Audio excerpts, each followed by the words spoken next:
My friends, we have a very, very stuck machine today. Got ourselves an 80,000 pound or heavier soil stabilizing machine.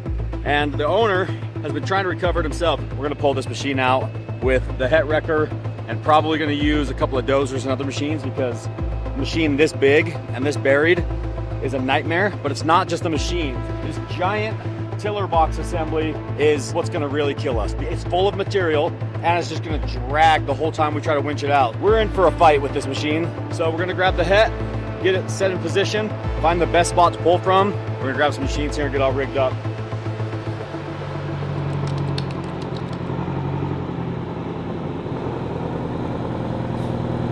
Alan, do you ever think about how many recoveries you've been on at this point? No, I never do. Do you have any idea? A lot? Kind of just second nature for you now. So, Do you have a favorite recovery? it's so interesting. Like the heavy iron series was fun. I mean, just everything going down and just recovering a snowmobile in a cave is fun. It's hard to say which one's the best. They're all pretty interesting, all sorts of things, and I just love it. Usually A lot of bringing work out- in the background, but fun. Usually bringing out the hat is always a good time too. Yeah, this one is going to be very interesting because I think that's one of the heaviest items, or the heaviest that we've tried to move, and it's stuck in mud. Alan was telling me that this is one of the heaviest recoveries that we're gonna do. I got a picture of it and I thought, I don't know what that is, but it looks extremely heavy. The owner of the machine is saying 119,000 pound machine. It's a stabilizer, I believe is what they call it.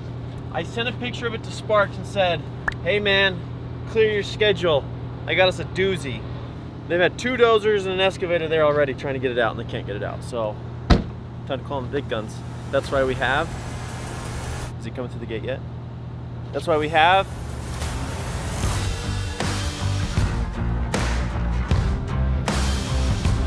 Did that work out great? Or? That was nice, actually. Thank you. Great timing. You're welcome.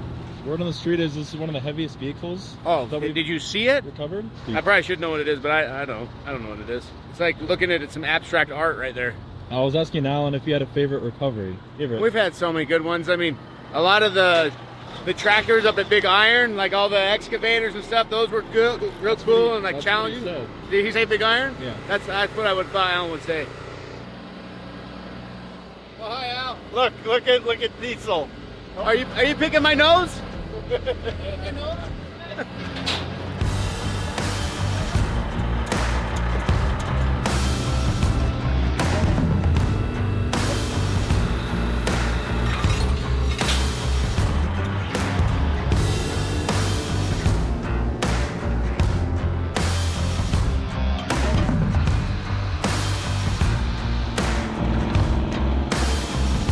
So the het has 4 winches on it. We've got 2 of the 55,000 pound winches, the big ones on the deck, and then the crane also has a couple of like 30,000 pound winches. Those are great when you need to be able to kind of lift from a higher angle.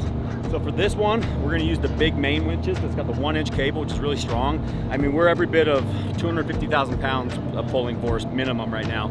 So we're gonna take each deck winch, run it to the machine, and then run a snatch block on the machine and run it back to the truck. So that way we have basically, we're gonna double our pulling power on each winch line. So we're gonna have quadruple the pulling power. It might be enough to be able to get that thing crawling backwards. Luckily that machine still runs, so it'll be able to crawl itself back. And we're gonna have an excavator come over and lift up on one corner to kind of just give it a little bit of lift to help break the suction because there's mud underneath it.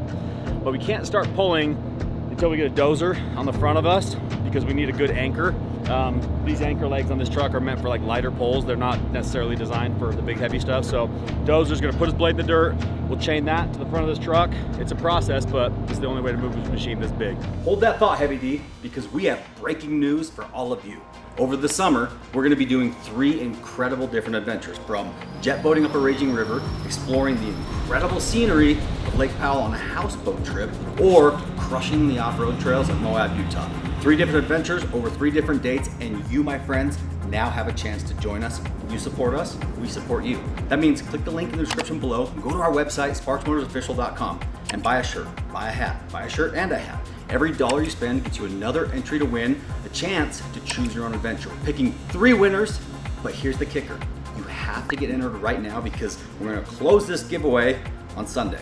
Let's say you win and it doesn't work with your dates because you got a full schedule. Well, guess what? That doesn't matter because we'll just give you cash instead, or better yet, we'll give you the ability to sell your ticket to the adventure. These adventures can be worth a pretty penny, which means you'll put a pretty wad of cash back in your own pocket. You support us by placing an order of anything, and we'll support you by taking 3 of you on one of the wildest rides of your life. Click the link and get entered. Okay, Heavy D, you may proceed. It's a process, but this is the only way to move this machine this big. It's not gonna be fast.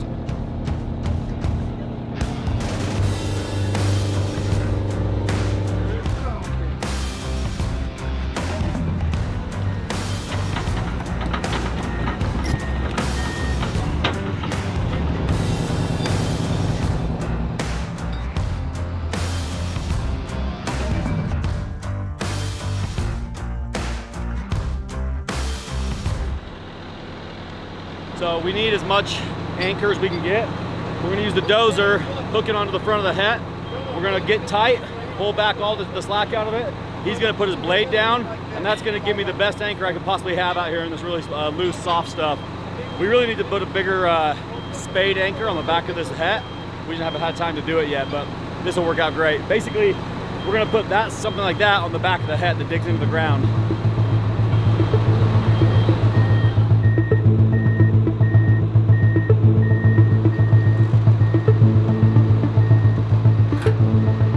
Rigged up. We got the anchor in the front with the dozer. We've got the 2 main lines snatch blocked to the stuck machine. We got a excavator over there lifting up on the corner to kind of help break some of that suction.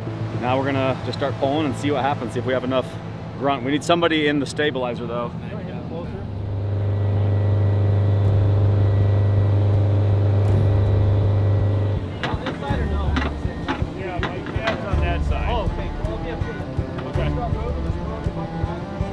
All right, let's have everybody clear. Okay, I'm getting tight.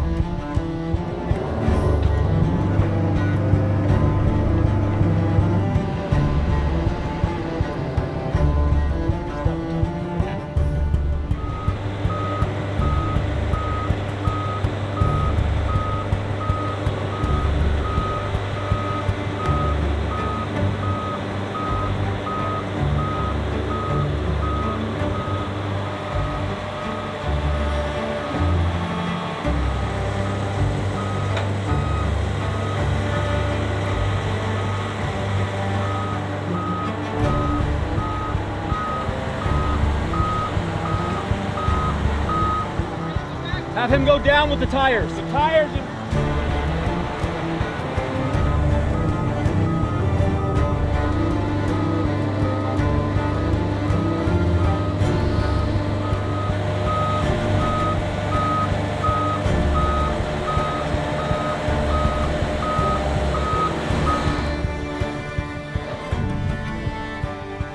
Love this truck. I love this truck.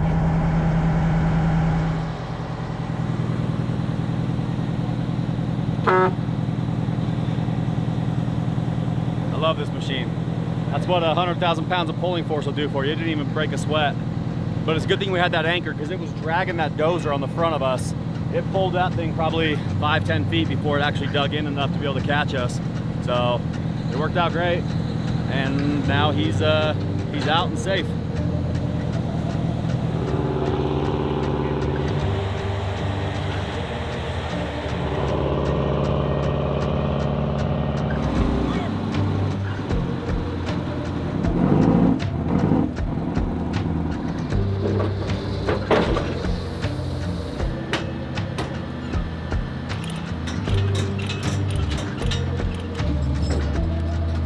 There you go, my friends. The het does it again. This truck is the best. It's just an absolute brute. We got a recovery. Just got a phone call from a friend of mine actually right here around the corner from the shop. Him and his dad are doing some work on an empty lot and they got an old backhoe very stuck. It's that time of year where the ground looks like it's like dry enough to work on, but it's not. So jump in, we'll go see what he needs. Are we pulling it out with this?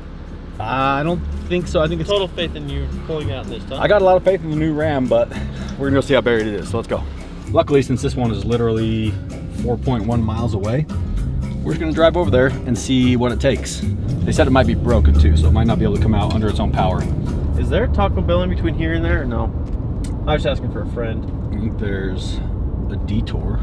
I mean, it doesn't even have to be Taco Bell at the end of the day. I mean, 7-Elevens have one of the best hot cases around. That's not true at all. They look and act like they have a good hot case, but the reality is everything in there is like all shriveled and fried up. And I think that's a comment debate.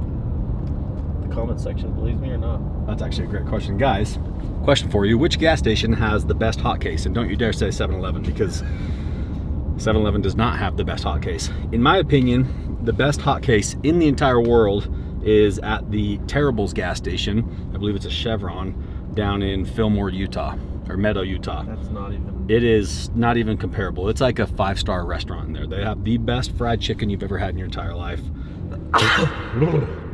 This is a place called West Bountiful. West Bountiful is basically pretty much where our shop is. We're actually in a place called Woods Cross, but West Bountiful and Woods Cross are all kind of on the same west side of the town. The mountain up there is where I live. This is the old, basically, lake bed of the Great Salt Lake. And the actual shoreline of the Great Salt Lake is only a few miles that way. So this is all an old lake bed, which means the water table is like right below here. They're like out here in West Bountiful, you can dig a foot and find the water table. So that's why this is buried. She's in there. He sent me a picture of it, but this is a little more aggressive. Well, there's... Realistically, about 2.5–3 feet down is where the water starts. Step right there and watch right there. Move your No, feet I'm around. good. You want me to just get your push truck your right after this? foot. Oh. From, because it's all kind of smushy. Whatever we pull with is going to put a lot of pressure on the ground. We just got to make sure that we don't destroy their driveway or the road, and we don't get, you know, our machine stuck. So that's the whole reason I came over here, to figure out what we're going to bring over. It's not a Minotaur job, right? Could be, but I think the wrecker's going to be easier to get over here. All right, plan is we're going to go get the het wrecker and bring it back over here. That truck is just a pulling machine, especially if this is dead or not able to come out under its own power for whatever reason, which, ooh. And yeah, it might be coming out dead. See right there, that fan belt is loose, is off. Oh, it's because yeah. the mud pushed up from underneath and is smushed up into the radiator, into the fan, until we get that mud clear out of there. She's not gonna run without overheating. Oh boy. I might wanna bring my muck boots. All right, let's go get the wrecker.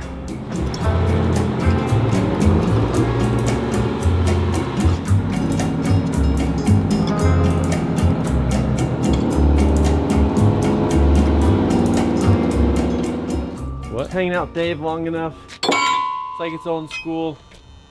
You learn to overpack. It's on a new kick, a new healthy kick. So if you guys have any options for a new healthy kick, Dave, just go ahead, send them on over. Just try not to eat junk food anymore. We just freaking ordered burritos.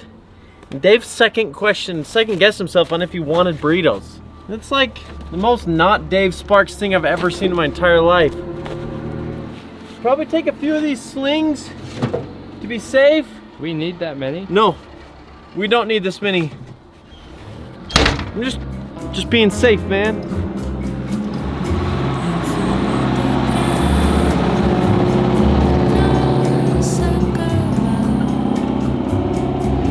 Los paisajes cambian sin cesar.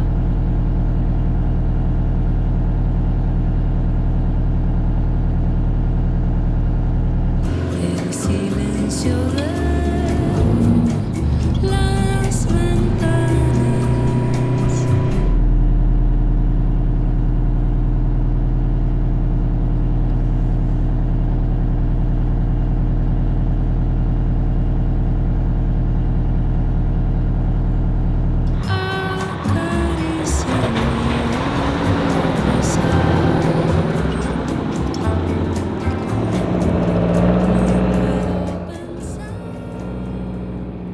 All right, so the plan here is the ground is holding up decently under the het. My big concern is sinking the het, because once it breaks through, then it's just a nasty mess we have to deal with. We're a little bit further back than we want to be, but we also want as much lift as we can get. So I'm going to start there. If it starts sinking, then we'll reconfigure. I have confirmed that the machine's not going to be able to drive itself out. We might be able to get it started long enough to be able to lift the boom out of the way, which would be very helpful.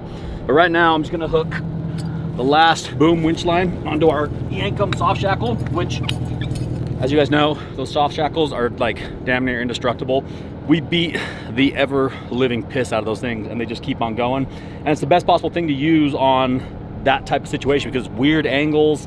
It's just an area that I don't trust a chain, and cables kind of get in there, get kinked, whereas the soft shackle, it can bend any which way and then just kind of go back to its regular shape. So we're hooked up. We're gonna try to start it now and try to get the boom up.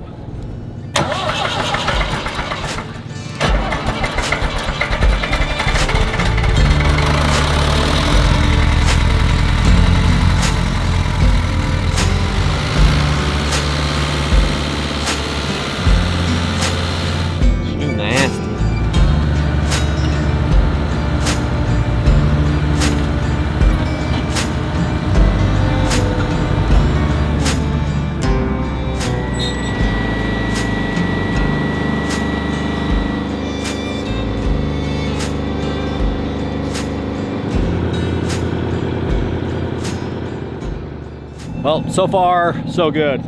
Machine's coming out pretty good. The back is lifted up. Now I'm just gonna start pulling. She should come right out here, see what happens.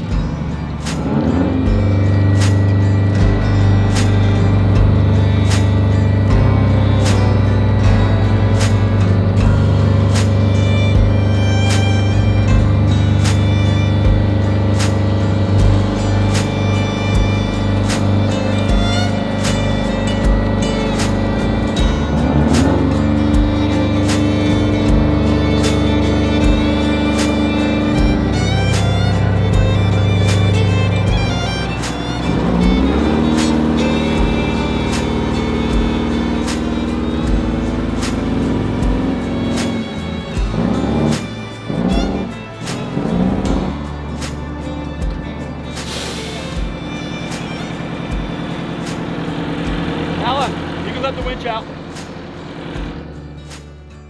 Well, that was much easier than we expected. Obviously the Het is a brute. This is the right tool for the job. Anything else would have tried to drag this thing out low lines with the ground, and then you're just dragging through the mud the whole time. Being able to back up to it and lift it up in the air, that was the trick. So we got her saved. I think it took us a total of maybe 10 minutes. Now we're back to the shop to get the equipment ready for whatever recovery rolls in next. So let's go.